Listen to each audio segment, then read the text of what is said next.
Whitlock and Wiley, Jim Jackson, and Rick Bucher are back.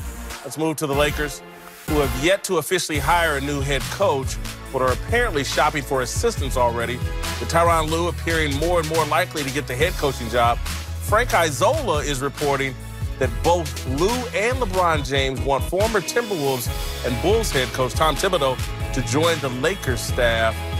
I actually think this is one of the most brilliant moves of LeBron's many moves here in Los Angeles. This is the Indiana Pacer fan in me. Yeah. We had Larry Bird as the head coach, and Rick Carlisle and Dick Harter were the assistant coaches, and they coached the team. And Larry Bird coached the attitudes and the emotions of the team, and it worked tremendously. 3 straight Eastern Conference Finals, 1 NBA Finals appearance. Rick Carlisle was masterful. Dick Harter was masterful. I love pairing Ty Lue with a hardcore defensive X and O's guy like Tom Thibodeau. This is a great move, in my opinion. And I can see how this move can go bad and be disastrous quickly. I understand what you're saying, but I'm going to flip that coin and realize that you can't serve 2 gods. So think about this roster construction. Are you trying to develop the young core?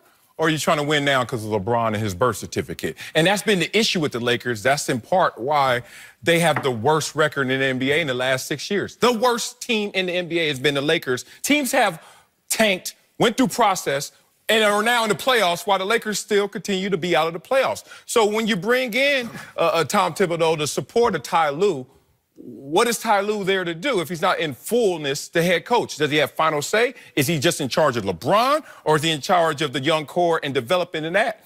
If they're not on the same page, I don't see how this can work, because this roster construction is different than a veteran-laced Ty Lue team that he was used to in Cleveland. I think they're divided right now. Choose your course and then the actions of that course. The dynamic of Ty Lue with Tom Thibodeau works in that you have good cop, bad cop. It's the same as Doc Rivers being with Tom Thibodeau in Boston. So from that standpoint, and let's be honest, this is the only kind of job that Tibbs is going to get moving forward. He's not going to get another head coaching job. He was given everything you could possibly ask for in Minnesota, and it was a disaster. So this is a great way for him to rehab his image. To your point, this is where I struggle, is he was supposed to come in and coach up those young guys in Minnesota, especially defensively. You'd be asking him to do the same in this situation. Now, not being the head coach does take a little bit of the sizzle out of whatever he's saying, but nonetheless, he wasn't able to do that. And ultimately, that's what you have to do. I agree with you. The dynamic with the Pacers was perfect, but you had a veteran team. You had the Davis big men. You had Reggie. You had Mark Jackson. You had Austin Crochet. You had guys that were willing to do what you asked them to do. I'm not feeling that from this Lakers team at this point. In Minnesota, Thibodeau had 2 titles, right? Yes. What were they? He was head coach and team president. Okay, so the dynamics were different in how he handled the players. See, Tibbs was my assistant coach in Houston. As an assistant, totally different. A little bit more laid back, easier to talk to. The communication skills were there. He really dug into getting to know the players and also the personalities, spending time as an assistant, which is different than what the challenge was at Minnesota because of those 2 positions. So I do believe that when you get a Ty Lue and a Thibodeau there, Tibbs' outlook is so different than what it was before. He can go back to being the guy he was. He's still hardcore, but he's a guy that can communicate a lot better on the level of even if they're young, because I think guys will respect that a little bit more because Tibbs understands defense. He understands what it means to be, time and score and how to be in the right place at the right time and to get these guys to understand how the connectivity.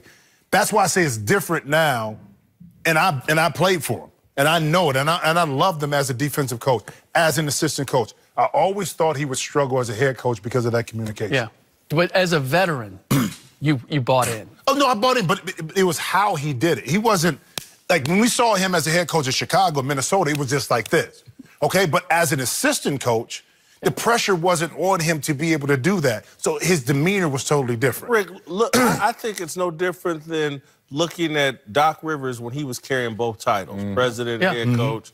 And they finally slapped him back down to his level of competence, head coach. And now he's a brilliant head coach again. He's in the lane where he fits. Tom Thibodeau, a great in football coordinator, got elevated to head coach, and it was too much for him. Overpay him to be the assistant here, satisfy him financially, the Lakers, and a lot of credit if he can get LeBron James and this team elevated to a defensive. I mean, remember what a nightmare it was defensively for the Lakers. If he can elevate them defensively when LeBron's there on the court, he'll get a lot of credit. I like it for Tibbs. And by it's Tibbs and Thibodeau. I always get that. Yeah, right. I like it for Tibbs. And for the options that the Lakers have, and with Ty Lue, I'm good with that. It's a matter of what your expectation is that it's going to deliver. Is this going to be, is it going to take it to where the Pacers were? I don't think it's enough. LeBron is here next year to win a championship. Trust me. Oh, well, that's the only target on his board. Well, they're not going to do that. I know. It's like that's not even within reason. Like he thinks they're going to get a player in here, and him and a player and these young guys and the right coaching will be right. He's looking at Portland right now, look like a real threat. He's looking at Golden State fall apart. And LeBron James is convinced, you get me one player and the right coaches, we'll be right there with any of these guys next year. Look, if they get the if factor is just, we're way out of our universe right now. But if they get the right player and everything works together, because they do have talent in this roster, I absolutely agree with that. But I've always seen and through experience that when my coordinator, assistant coach is hardcore, but my head coach is kind of, player friendly, you take a lot of sting out of what you're saying because I know where the buck stops, and it doesn't stop with you. You're not going to affect my playing time to the point where the head coach is going to sit there and say, yeah, I listened to you. So Tibbs, what is the leash Tibbs is going to be given with this young core? And remember, they've went through so many different changes and styles and superstars. Some of these guys were there with Kobe Bryant, and now they're with LeBron.